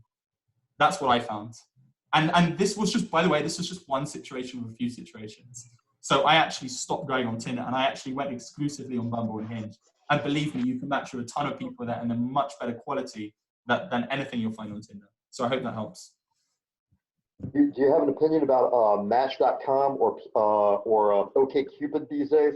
Yeah, it's an older crowd. I would say stay away from OkCupid and Match.com simply because it's just an older crowd. Like you're going to get people like, and I think it just depends on your age range. Like it's almost like I remember one time I was at an entrepreneurs event. I went to this really awesome entrepreneurs event, and this I met this one entrepreneur, and he's like, dude, like I was like, he's like, what do you do? I'm like, I'm here to work on this company, and he's like, I'm like, what do you do? And he's like, oh, dude, like I'm here like looking for a developer, and I'm like, dude, you're at the wrong event, like you're at you should be at like a web developers event, not an entrepreneurs event. And it's kind of like it's kind of like the same thing. Like so the question is like, who are you looking to meet? That's what it comes down to. Like if you could like map out who your dream person is, like what age would they be? Like who are they? Like what stage of the life are they in? If you're looking to meet a like 40 plus crowds, then and that's kind of what you're looking for, Match.com is great. Match.com, you'll find some great people. But personally, I tried Match.com. The crowd was a bit too old for me because, at the time I was about, 26, 27. It wasn't the crowd that I was personally looking to date. But it just depends on what stage of life they're in. There is no good or bad. It's just what stage of life are you in? Who do you want to meet? If you're in your, your 20s and 30s, you want to be on Bumble and Hinge. If you're in, 35, 40, I would say 40s to 60s, I would say Match.com. But yeah, that's what I would say. Hope that helps. I went to a Match.com party when they used to host parties, and the party was at Fenway. This is like 5 years ago. Yeah. Yeah, man, it was a bit odd. No one really mentally prepared me for that, man. I've been to many kind of parties. I partied in Berlin, okay? And I don't know, man. I had some kind of weird vibe, man, with like some swingers and stuff, man. Yeah, I can't speak from experience. One time I went to a Match.com event, and it was probably the first time a woman 10 years older than me was hitting on me. Yeah. Alex, thanks. You want me to share my story at a Match.com party in Fenway? I'll tell you. Yeah, please. Let's hear it. Let's hear it. Okay. I'm like a country boy from a really small town in Mississippi, y'all. Okay. And can't you not tell? And so, I went to a party, and I'm a pretty social guy, and I talk to everybody, you know what I mean? And, I don't go there with a salesy approach or anything. I just go there to hang out, okay? And so all of a sudden, a girl and this guy, walking by, and next thing you know, she was talking to me, and we became really good friends, became buddies. And the guy, he was a really cool guy. He was nice, and he was like from the like Martha's Vineyard area. And anyway, and then, a crowd of us went, to the bar, to the sports bar next door. And next thing you know, me and the girl, we're like making out, okay? And she told me her and that guy are actually husband and wife, okay? And I was thinking, I'm making out with you in front of him? Shit, man, this is weird, So I got the hell out of that party, man. So that's Match.com events. They're just more for like swingers. I've never been, so. It may be owned by like Mormons or something, man. That'd be a good video chat thing. Just tell all your like dating app event stories. Dating app event stories. Oh god. Damn. So basically, Match.com is just for MILFs. So anyway, do we have any more questions, guys? Is there any other dating app questions at all that you guys have? Does anybody use like POF, Plenty of Fish? I love fish. You love Plenty of Fish, Ty? That website? No, I just like fish. Oh, gotcha. I'm still thinking about MILFs. Get on MySpace. There should be a lot of MILFs there. Hell no! Like that. I'm not that old. Hi guys. Is there any other dating app questions before we close off? Yeah, Tamir, has MILFs ever hit you up? Have they like any other questions? I think we're out of questions and we're on. That's an honest question. Tamir did not want to answer that. Tamir pled the fifth on that one. So. Plead the fifth. Anybody else Facebook dating? Any other questions about dating, guys? What do you think about Facebook dating? Because that's a actually, to give you guys background, you can actually Facebook dating. If you guys don't have that, try it. That actually could work for you. And by the way, the framework that I gave you guys can work really well. So if you actually go, that's actually a really great question. So if you haven't got Facebook dating, you can actually download the Facebook app from your phone. You actually find there's a dating section in the app that you can. So once you access Facebook dating for the first time, I think either from your computer or your phone, it will actually pop up within your Facebook app. That's a great question, Harry. Like that's a really good one. Facebook dating is awesome. So give it a try. It's free to use, so it's not going to like cut you off like Bumble or Hinge at the end of the day. But yeah, Facebook dating is awesome. So that's actually another platform that's actually quite new. Give it a try, but here's also the deal with that. What you'll find that I found with Facebook dating was that what happens with Facebook dating is that it can be really, people aren't necessarily going to respond to you. So what you might find is people use the app for the day, then quit, and then you're matching with people that then don't respond to you. So it's almost got like a new people syndrome. So maybe, I think the last time I used that was quite a while ago. So maybe it's got over that phase right now. But Facebook dating, if you've tried, Bumble, you've tried Hinge, like try that as well. But again, it all comes down to the framework that we went over today and we discussed today, because this framework works on, Bumble, Hinge, Tinder, whatever it is, it will work. But again, I would stay away from Tinder. Facebook dating's great. So any other questions, guys? What would you think about like the premium versions? Like I had Tinder Gold for a couple months, but I eventually canceled it because I felt like it was just a money sink at that point. Mm-hmm. So I would say this. I think that Tinder Gold, Tinder as a, to what I said earlier, Tinder as a whole is a complete, if you want to just have sex, go on Tinder. If you're actually serious and you want something that's not sex, don't go on Tinder. It's that simple. And the people that you will meet on Tinder are completely crazy. So I would literally stay away from that platform unless you want calls from weird ex-boyfriends and whatever. Like, just stay the hell away from it for your own safety. So yeah, that would be my answer to that. And what about the premium? Like I had a premium Bumble last year. Yeah. Again, kind of after a while, kind of stopped because it was getting expensive. But is there a perk to trying to pay extra for dating sites? I would say Hinge is great. I think that the one that I used the most on premium was Hinge. As the advantage you have as a woman with Bumble is that you get to select the guys. But on Hinge, it's really, I would say Hinge is like probably my favorite one.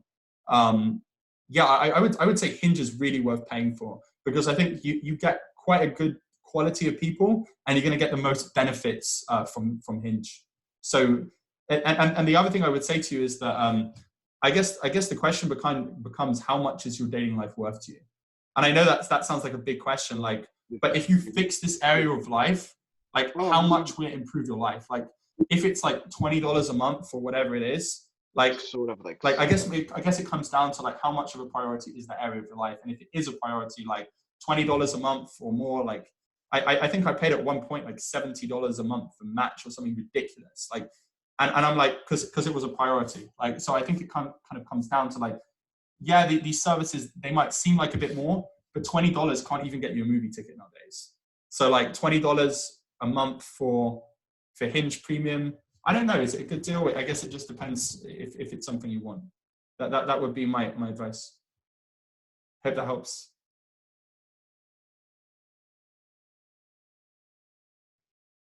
Any other questions, guys? Any other questions about dating apps?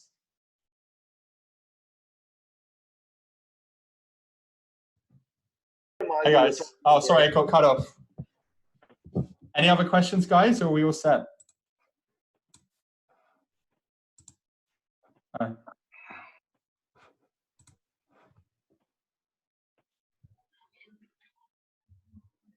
Is everyone okay? Everyone's all set for today? Everyone had fun?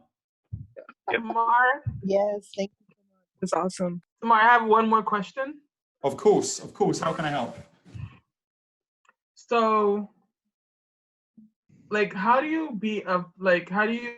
become more approachable? How do you become more approachable? What did you say? No, sorry. Sometimes my friend says that I'm not approachable because of the vibe that I'm giving. So, like, how do I be like more approachable? Do you mean in person? Yeah, in person. Because I get nervous when a guy looks at me straight in the eye. That kind of makes me nervous. So. Well, I would say this. I think that one of the most common sign that I would tell a guy that a girl likes him is that if in person, if she looks at him in the eye before, that's probably the easiest way to know if an approach will go well. So if I see a girl in a bar that I like, probably the first thing that I'm going to do is I'm going to look at her, I'm going to smile, I call it pre-approaching, right? Like, so I'm going to show her, I'm going to wave at her, I'm going to do something, smile at her, look at her and smile, and I'm going to show her that I'm interested in her. Because when I look at her, I keep eye contact as a guy, I'm showing to her, look, I'm interested in you. And then I'm going to look at what she does. She's either going to look down, she's going to look away, she's going to look at me and smile. And I know if she looks down and smiles or she smiles at me, I'm going to go up and approach her. So it all comes down to, when we talk about like what vibe as a woman that you might be giving off that might be stopping you from guys from coming up to you in a bar, I would say that it's all about body language. You've really got to show open body language. That means like if you close your arms, if your body language is kind of facing away, the more you can, and I would say like as a guy, the thing that I go for in a club is if a girl is having fun, if she's like enjoying herself, like, and I think girls can catch on to this really fast. Like if I, as a guy, go up to a girl in a bar, and then I go up to more girls, the girls notice like, okay, he's just here to pick up women, right? But if as a guy, I just like, look, I'm going to have fun. I'm going to talk to my friend. I'm going to enjoy. Oh, look, there's someone I want to talk to. I'm going to go talk to them. Like it's about, you've really got to understand that like, it's super, super important, the body language that you give out. And it's super important that you go there and have fun. Like if you don't like being in clubs and you don't want to meet people in bars, don't go. And this is what people get wrong. Like if you see, and I think it all comes down to who do you want to meet, right? It's like what we said in the example earlier. If I want to meet entrepreneurs, I'm going to go to an entrepreneurs event. Where are you meeting who do you want to meet? The better you can define who you want to meet, the better you can define who you want to, you know, the more you can define who you want to meet, the more you can define where you want to meet them. If I'm into like goth music, where I'm not going to go to a hip hop club to meet people. I'm going to go to a goth club. And I know that sounds really simple, but that's really what it is. Like you've got to figure out like, where are you going? Like, who do I want to meet? Like literally write a list of who do you want to meet? Who is that person? What do they like? Do they have the same preferences in music as you? Like what's important to you in a person? Like go back, think about what your exes had. Were they creative? Like write a list of things. And once you've figured out what the person is that you want, then you can figure out where it is you want to meet them. But you can't figure out where to meet the person if you don't know what you want. So it all comes down to getting clarification on who you're looking for, and then you can get clarification on where you look for them. If your goal is just to meet someone good looking, go to a high-end nightclub. But then again, people are like, well, how do I dress? Like, how do I behave? Like, it all comes down to who you have to dress for your audience. Like, you've got to figure out, like, if this person, you know, if I'm trying to date a lawyer, I'm not going to come to a club dressed in a hoodie. It's that simple, because they're familiar. They're used to being around people in suits all day. It's that simple. I'm going to go and I'm going to put on my best jacket. And if I want to date a lawyer, I'm going to go to where the lawyers hang out. That's what I would say. I would say, like, figure out what you want and then go where they are. So if you don't like meeting people in clubs, you're like, I would say it's not just about body language. I would say it's figuring out where the people that you want to meet hang out, and understanding that bars are not the only place to meet people. And if they are where you want to, I actually met my girlfriend in a bar. I actually met her in Empire in Boston. So I would say to you that bars might, I actually met my past 2 girlfriends in bars. I met my girlfriend of 5 years in a bar. I met my girlfriend of over a year now in a bar. So what I would say to you is that bars are an awesome place to meet people, but factor in who you're looking for so you can figure out where they are. And as opposed to being like, okay, I'm going to go in there, I'm going to try to feel comfortable in an environment that I'm not comfortable. I think that the second part is on environment. Like, when I kind of started going out and meeting people in London, when I was starting to try to get good at talking to people, I went to, one of the first times I went out, and I'm like, look, I need to get better at this. My friend, I had this crazy Austrian guy that would take me out. And he said to me, he's like, look, we're going to go out tonight. I'm going to take you to this bar. And I was like 16 at the time. We were using fake IDs to get in. And he's like, look, I'm going to take you to this bar. And in this bar, you're not going to talk to anyone. And I'm like, what? Like, you're taking me to the bar for the first time and I'm not talking to anyone? And he's like, yeah, man. He's like, we're not talking to anyone. He's like, your only goal of us going out tonight is for you to get comfortable in the environment. He's like, that's it. We're going to go out 3-4 times and you don't talk to anyone.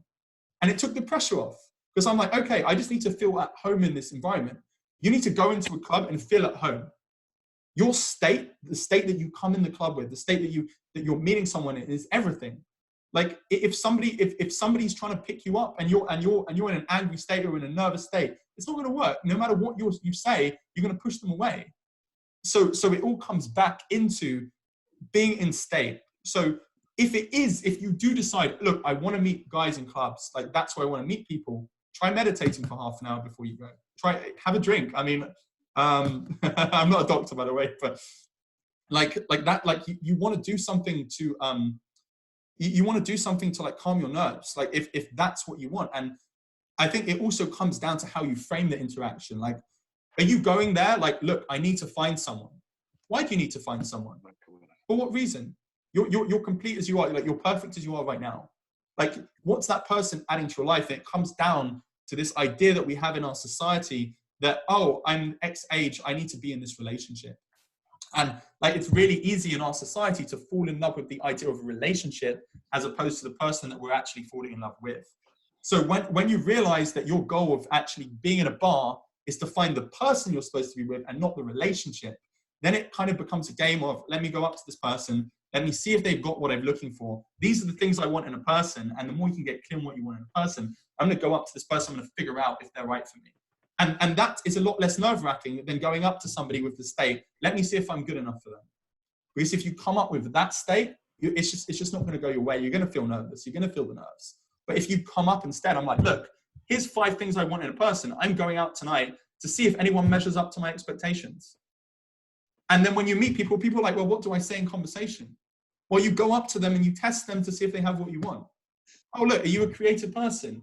Because I'll be honest, like, most people in Boston I met, they're quite boring. Are you creative? Oh, I am creative. Oh, great. Like, you want to go up to them and you want to figure out if they're the kind of person you want to spend time with. But it all kind of narrows back down to figuring out who you want to be with, where they are, and then going out and meeting them. Does that make sense?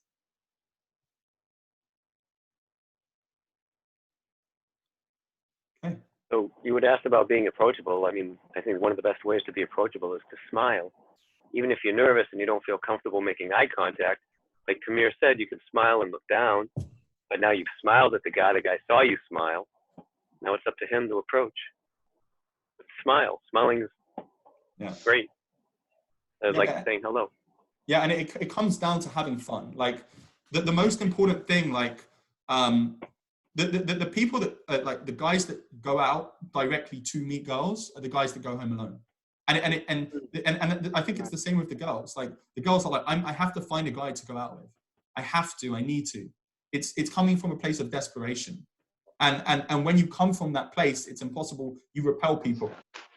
So you've really got to come from a place of choice. Like, look, this is what I want. Like, these are the qualities I want. And then when you go out, you're not getting nervous because you're not in the mindset of, I need to meet someone. You're in the mindset of, let me see if this person is right. On the topic of approachability, part of it is lately, like in the past couple of years, men have been a little bit conditioned to be very, very wary of an unwanted approach. Because let's say 5-8 years ago, you could approach someone and let's say doesn't go all that well. Well, okay, it didn't go all that well. Now there's so many stories going around of guys who have just been completely destroyed for simply approaching a girl that she didn't want to be approached. Yeah. And all of a sudden I feel uncomfortable. I feel threatened. He's a threat. He's a molester. He's et cetera, et cetera. And that all just gets thrown onto someone and blown up. And all of a sudden, your reputation is in pieces. So the risk to reward ratio goes completely out the window. So if there isn't a very blatant, clear signal of, yes, it is okay for you to approach me, we're not going to do it. So the risk is not worth reward in any way, shape, or form if there is any ambiguity. And it's like, yeah, there was a lot of complaining about men don't get hints. Men are kind of dumb like that. Well, now we have a reason to not get hints. If it's a hint and we take it the wrong way and we do something that's not wanted, that can really backfire on us severely. So almost to the point of a like smile, nod, actually almost like invite us over. That's the degree of hint that we need at this point in order to actually feel confident in approaching. Because even then, a lot of guys, they will approach in a very, I guess the best word is disarming kind of way. They will not necessarily be themselves. They will try to do everything possible in the safest way so that you are not offended, they didn't do anything wrong, and you can't use it against them. So to answer that, Alex, my advice to you is be the total opposite. Be a douche, walk in there. No. So here's the deal. If you go up, and I'll explain to you. So first I want to kind of break down for you really quickly why you're getting the backlash in the bar, because I think it's a really important topic, and men are getting, men do get a lot of backlash. They get a lot of rudeness in the bar. I'm going to break down exactly why that is to you. And I'll tell you a quick story. So I was at Starbucks, right? And I had literally just finished my work. I finished my job at 7 p.m. and I went from my job straight to the Starbucks to sort of like work on my laptop and go I was like, I have, 37 minutes because before the Starbucks closes, I've got to bang out some work. And I'm just literally on my laptop. And this dude comes up to me, like I'd never met him in my life. And he says, "Hey man, what's up?" And I'm like almost like, I was thinking like, can I help you? Like, what's going on? Like, how are you? Like, how's your day going? Like, why is this guy coming up to me? I'm trying to like bang. He can see I'm on my laptop. He can see that I'm just trying to work. Why is he approaching me? And so I'm on my laptop and the guy came up and so I said, "Hey man, like, what's up? Like almost like, what do you want?" So he's like, "Oh, nothing, man. I just come here to hang out and meet people." And I'm like, holy shit. Like, I'm the leader of like the largest singles group in Boston, all about being social, meeting people. So I can't just tell this guy to get lost. I've got to be like congruent. I've got to be like treated with like some dignity as well, right? So I said, like, how do I get rid of this guy? Because I want to do my work. So he literally, but I was like, first, let me hear what he has to say. So I said to him, hey, I was like, hey man, so he's like, hey man, so where are you from? So I was like, I'll talk to him for a few minutes. I'll be social. So I said, oh, I'm from London, man. So he said, oh, you're from London. Have you ever seen this movie about these two Brits? And then, I kid you not, the guy literally talked at me for 10 minutes straight. He didn't ask me a question. He literally talked about this movie from England. He didn't ask if I liked the movie. He didn't care if I was interested in the movie. He just talked at me for 10 minutes. Now, I got out of that experience and I said, now I know exactly how it feels to be a woman in a bar. Yeah. Now I know exactly how it feels to be a woman. Because imagine you arrive at a bar at 10:30, 11 at night, right? That woman, most of the time, she looks hot. She's put on a nice dress. She looks good. She's had 6 guys come up to her in the space up to 11 o'clock or whatever, come at her. They've opened her with something like, hey, how's your day going? And then they've gone in to try to make a connection with her. They try to get something from her. So I want to emphasize this. They try to get, they're like, I want to have sex with her. I want to take this girl home. I want to do something, like, I want to date. Like, they've got an intention. They've got an agenda in their mind. Like, look, I want to get something from this person. And then they talk at them in the hope that they might find a connection, in the hope that this person might like them, because they don't understand how attraction works or what causes it. So they just talk at them. They just talk and talk and talk at them. And eventually the woman's trying to figure out, what does this guy want from me? How do I get this? Like, how do I get rid of this guy?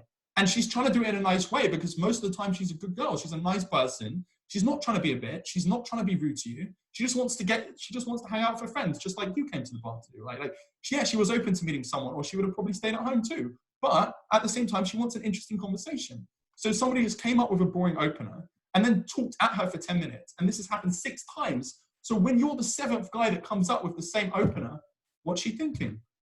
She's thinking, this guy is coming at me to bore me and talk at me for 10 minutes. So by the 7th time, she's like, fuck off, go away, get lost. And then us guys are like, dude, did I do anything wrong? Is it my jacket? Like, am I like wearing like a fuck off jacket? Do I look like, do I look like a douchebag? Do I have douchebag written on my face? Like, what's wrong with me? And then we get paranoid. Like, what did we do? Actually, you didn't do anything. You did absolutely nothing. But she was just approached and bored by 7 guys that talked to her. So that's how it feels. That's a little bit about how it feels to be a woman. So my advice to you, Alex, is it's nothing that you've done that you're getting that response. It's just the way it is. So what you've got to do, and here's where it comes from, a getting attitude as opposed to giving attitude, right? If you come up and your agenda is, I want to take this girl home, I want something from her. The moment you say, this person is hot, therefore I want something from them, that's the moment you've lost. That's the moment she's never going to be interested in you, because you're going to go up and try to prove how great you are to her so that you can get her attention, so that she's interested in you. Because you're like, well, if I just prove how great I am, she'll like me. No, you're just going to come off as an asshole, even though you're a nice guy. Because, and it's called it's a syndrome called pre-objectification. Pre-objectification, objectifying someone, going up to them. And we guys, we do this. We do this naturally, because our brain is trained. Our brain is actually trained from birth, because women and men are attracted to 2 different things. Women are attracted to social value, right? They're attracted to status. And men, what are men attracted to? So women are looking for survival value. They want someone that's going to help them survive in the world, right? Like, survive and thrive. Our brains are a few million years old, right? Do men need a guy that's going to help provide? Do men need a woman that's going to provide for them? No. Like, we're looking for replication value. So we're looking for replication value, and a woman's looking for survival value, right? So we go up to the woman, and guess what? Why do you think women ask you? Why do you think one of the first questions a woman asks you is, what do you do? She's trying to assess your survival value. She's trying to assess how much, she's trying to assess your place in the tribe. Like, that's it, right? She's trying to figure it out. Like, so, like, that's why it's really important when you go up to a woman in a bar, in general, you want to say, look, what can I give to this person? You don't want to get anything from her. Because when you have the mindset of I want to get something from someone, or I want a relationship, oh, this she will make the perfect girlfriend, I want to get something from her. When you have that mindset, you're going to go up, you're going to talk at her, and you're going to bore her, and then she's going to leave, and then she's going to be annoyed. And that's such an easy mistake to make, that so many people make so easily, because as guys, it's wired in us to be this way. It's actually genetically wired in us. So you've got to step out of that and say, look, I'm going to step between stimulus and response. I'm going to go up to this girl, but let me consciously in my mind ask, you know what, she's hot, but you know what? What has she got going for her? What do I actually want in a girl? Let me see if she's got these things. And you're going to open her and say, hey, are you boring or fun? I can't decide. I saw you over there. I can't figure it out. And she's going to say, oh, no, I'm pretty fun. Okay, cool. We can hang out. Do you see what you do? You want to go up and you want to qualify her. You want to say, look, let me see if you're good enough for me, rather than let me see if I'm good enough for you. And from that place, you're sub-communicating that you're not needing. From that place, you're sub-communicating, look, I'm a guy that's got boxes to tick. I've got things going for me. I've got things that, you know, I'm going up to assess to see, you know, to see if we're a fit. It's about mutual fit rather than being pre-sold that you like her. Oh, she's hot. Let me try to get her. You've already sold yourself on her. And the moment she realizes that you've sold yourself on her, what's she going to do? She's going to test you. You're going to say, look, I love Star Wars. And she's going to say, Star Wars sucks. And then you're going to say, oh, no, please, don't, Star Wars is great, right? Like, it's never going to, you're going to try to prove yourself to live up to her, what she's set in her mind. So it's never going to work. So instead, you've got to go and test her instead and be like, look, if she's like, oh, I hate Star Wars, you're like, look, well, Star Wars is awesome. I can't believe you don't like it. You see the difference because you don't have anything to prove. I know that's a really long answer to the question, but I will tell you that every single girl that I had a relationship with, I went up and I didn't have a sign of interest. But the key is just to go up and communicate, look, I have boxes to tick. I'm a guy that has standards. I'm a guy that has value. And I'm not willing to go, and I'm willing to go out and see if somebody's a fit for me. And from that place, no one can say anything bad about you because you're a guy with standards. You're a guy that's got, you know, that's got some stuff going on. So I hope that helps, Alex. I know that's a long answer, but I'm sure it's a very useful one. Long answers are good. Any other questions, guys, about dating?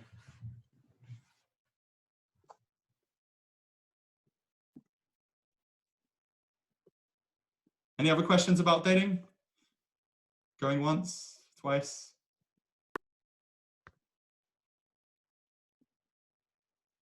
Okay, guys, thank you so much for attending this call. I hope you got a lot out of this. If you have any questions, you can come up with a later date, reach out to me on Meetup. I'm happy to help anytime. I'm here for you guys. I love you. Thank you for being on this call. And thanks for being part of the training. It means a lot. Man, Thank you, Tamir. Thanks, Tamir. Anytime, guys. Take care.